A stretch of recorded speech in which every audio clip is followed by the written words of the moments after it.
तो हमें आपकी सपोर्ट की बहुत ज़रूरी होती है।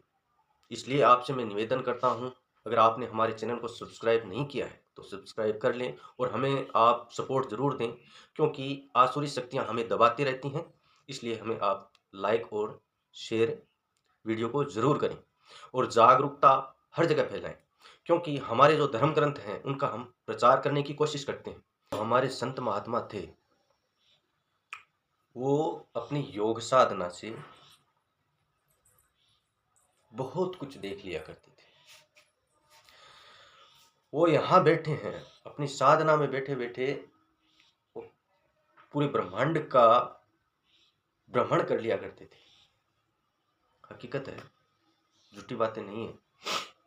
तो वो जब ब्रह्मांड में भ्रमण करते थे, तो जो उनके साथ घटित दिखता था, वो सारी चीज़ें हमें बता के गए और उनमें गलत नहीं है। आज वैज्ञानिक भी इन पे शोध की, तो उनको भी पता चला कि सनातन से बड़ा कोई धर्म नहीं है। जो संत महात्मा वेद पुराणों में, शास्त्रों में लिख के गए हैं, वो सत्य है और उन्हीं के आधार पर कई वैज्ञानिक कुछ-कुछ करते हैं और कई देशों में हमारे जो शास्त्र हैं, उनसे अपना कानून बना रखे हैं। हम हमारे देश में, हमारे हिंदू धर्म, हिंदुओं का देश है, वहाँ पे कुछ नहीं कर रहे। लेकिन दूसरे देशों में हमें देख-देख के और हमारे शास्त्रों से सीख के बहुत कुछ कर रहे। तो ये हमें इन्हीं पे ध्यान देने की आवश्यकता है। हमारे शास्त्रों में क्या नहीं है, हर एक चीज़ है। हमें उनको हम फॉलो करना ही छोड़ दिया। हम तो विदेशों के एक्शनबाजी ये वो देख के, और वो कर रहा है मैं करूं, उसके पास फैशन है मैं भी फैशन करूं, तो इनमें हम उलझ गए। तो हमारा तो राष्ट्र के लिए अच्छा हो और मानवता के लिए अच्छा हो, ये ही विचार रहता है। अब उन विचारों को दबाने के लिए सत्यता को कोई आता है, तो वो निष्फल है। तो हम जो ये वीडियो डालते हैं धार्मिकता के, जैसे कि अच्छी बातों के, तो हमें आपकी सपोर्ट की बहुत ज़रूरी होती है। इसलिए आपसे मैं निवेदन करता हूँ, अगर आपने हमारे चैनल को सब्सक्राइब नहीं किया है, तो सब्सक्राइब कर लें और हमें आप सपोर्ट ज़रूर दें, क्योंकि आसुरी शक्तियाँ हमें दबाती रहती हैं। इसलिए हमें आप लाइक और शेयर वीडियो को ज़रूर करें और जागरूकता हर जगह फैलाएँ, क्योंकि हमारे जो धर्म ग्रंथ हैं, उनका हम प्रचार करने की कोशिश करते हैं। हम उनको लोगों को बताना चाहते हैं कि हमारे शास्त्रों में क्या नहीं है और हमारे ऋषि मुनियों ने हमें क्या नहीं दिया है। हमारा इतिहास हम गलत क्यों पढ़ रहे हैं। हम अभी ये वीडियो पूरा देख लीजिए। हम अभी मनुस्मृति पे चल पड़ते हैं। चलो, मनुस्मृति में शूद्र के लिए ये है, वैश्य के लिए वो है, मतलब अलग-अलग इनका बताया है। तो शूद्र के बारे में जो लिख दिया, एक बार गौर करना इन चीज़ों पे। लिख दिया कि उसको पूजा में बिठाना नहीं है, ये नहीं, मतलब धार्मिकता में नहीं लाना है। तो शूद्र का मतलब 4 वर्ण किए हैं, उन चारों वर्णों से पूरा ये जो धरती पे जितने हैं, वो चारों वर्णों से चल रहे हैं। तो अब शूद्र को पूजा में नहीं बिठाने का जो वो बोल रहे हैं, तो हमारा जो विश्व विद्यालय था नालंदा, उनको जलाया गया था। आप इतिहास पढ़ो, तो उनको जलाया गया था वहाँ पे। तो जलाया था तो वहाँ पे हमारे शास्त्र जितने थे सब जल गए थे। अब हमें ये नहीं पता है कि ये सही है गलत है, पहले तो इस पे निरीक्षण करना है। और चल मैं ये 4 वर्णों की मैं बात कर रहा हूँ, इन्हीं से सब चल रहा है। तो शूद्र कौन है?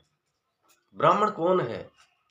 वैश्य कौन है? क्षत्रिय कौन है? इनको आप कैसे पहचानो? अरे भाई, क्षत्रिय का सा जो काम कर रहा है, उनको क्षत्रिय कहते हैं। वैश्य का मतलब कृषि, गोरक्ष, वाणिज्य, वैश्य क्रम स्वभावजम। तो वैश्य वो है जो गायों की और कृषि की और व्यापार धंधा करता है, वो वैश्य है। और ब्राह्मण जो वेद पाठी है और लोगों को शिक्षा देता, मतलब वेद और पाठ शास्त्रों का अध्ययन करके लोगों को बताता है, वो ब्राह्मण है। का वातावरण जो रखता हो उसे मतलब शूद्र की भाषा भी बोल दी जाती है। और सब वर्णों की सेवा करना शूद्र का कर्म, शूद्रस्यापि स्वभावजम। सब वर्णों की सेवा करना शूद्र का स्वाभाविक कर्म है। तो शूद्र मतलब, अब अभी आप वहां पे भी जाइए रामायण में, जैसे कि रावण था, राक्षस था ना, उसको ब्राह्मण की पद्धति दी गई। आज तक रावण की जितना बड़ा पंडित नहीं हुआ, तो राक्षस था। तो हम हमारे कर्मों के हिसाब से हम शूद्र हैं, ब्राह्मण हैं, वैश्य हैं या क्षत्रिय हैं, हम हमारा कर्म तय करता है। आप चाहे किसी भी जाति में पैदा हो जाओ, अगर आपके पास ज्ञान है तो आप ब्राह्मण कहलाओगे, क्षत्रिय की शक्ति है तो क्षत्रिय कहलाओगे, और व्यापार धंधा कृषि का उनमें निपुणता है पढ़ लिख के तो वो उसमें आप फिर वैश्य कहलाओगे, और ऐसे गिरे हुए आचरण है तो आप शूद्र कहलाओगे। तो इसमें कौन सी गलत बात कह दी मनुस्मृति ने? तो इन बातों को हम सब गौर से समझेंगे, जानेंगे, तभी तो पता चलेगा ना। ऐसे ही भाई शूद्र के बारे में ये लिख दिया, शूद्र के बारे में वो लिख दिया, आप जब बन जाओगे शूद्र तो उसका इलाज है क्या? कोई नहीं है ना। इसीलिए उसमें वो लिख दिया। या हमें थोड़ी पता है कि वही स्मृति, ये मनुस्मृति वही है या नकली है। हो सकता है दूसरी हो सकता है कोई आतिताइयों ने हमारे वेदों में भी हलचल कर रखी है। तो हमें यह भी ध्यान देना है कि हमारे शास्त्र जो कह रहे हैं, ये बड़े विद्वान संत महात्मा ऋषि मुनि जो ध्यान वाले हैं, उनके पास हमें जाने की आवश्यकता है और उनमें शोध करने की आवश्यकता है। ये नहीं कि आपने उंगली उठा ली, अरे किस पे उंगली उठा रहे हैं। तो इन बातों का ध्यान रखना है। और वीडियो यहाँ तक देखने के लिए आपका धन्यवाद। आपका दिन शुभ हो। परमात्मा आपको सद्बुद्धि प्रदान करे। जय हो प्रकृति और परमात्मा, जय सत्य सनातन धर्म।